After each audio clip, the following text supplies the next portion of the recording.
Bill. I call the Honourable Member Dr Jackie Blue.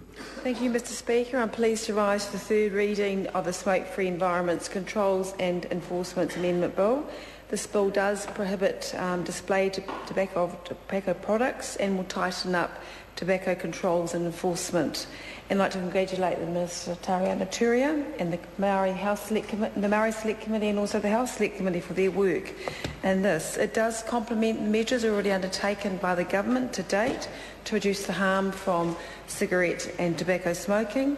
One of the initiatives that was undertaken by the government was an unprecedented increase in the excise on tobacco products by 30% over time, which has been proven to be the most effective way for preventing people smoking and stopping smoking. Of note, the quit line calls have increased dramatically and quit attempts are up over 50%, and this has been backed up by the massively improved access to smoking cessation treatments. It's up 82% in the last 18 months.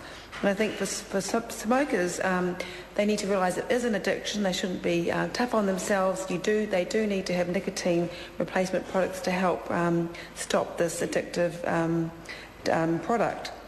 Another initiative undertaken by the government is the smoking cessation advice to hospitalised inpatients as one of our 6 health targets, and we're making good progress on this front with more and more inpatients being advised about how to stop smoking. It's all about triggers, it's all about those trigger points, getting people to think about what they're doing and about their smoking and whether it's about time they stop for their health.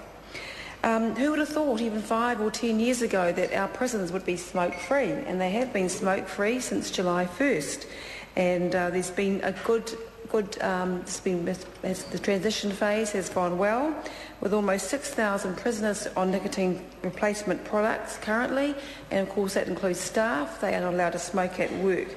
This whole venture has been planned for over a year, and in the planning there's obviously been education, and prisoners have been on nicotine replacement for some time leading up to July 1, but it's gone smoothly, and congratulations to the Minister of Corrections, the Honourable Judith Collins. This bill has had virtually universal support in the House, and that's commendable. It does allow a transition phase for retailers, and importantly provisions extend internet sales of tobacco and herbal smoking products. And of course sponsorship activities by manufacturers, importers and retailers of tobacco products is prohibited, and the penalties to selling to minors have been toughened and increased. It's $5,000 for an employee and $10,000 for body corporate, and this is certainly up quite a lot from the current penalties. And I think the tougher penalties sends the very strong message that if you sell to a minor, it will cost you dearly in the pocket, and they will pay and those doing it will pay a high price. Mr Speaker, this government is serious about reducing harm, and this bill goes one more step in the way to achieving that. Thank you.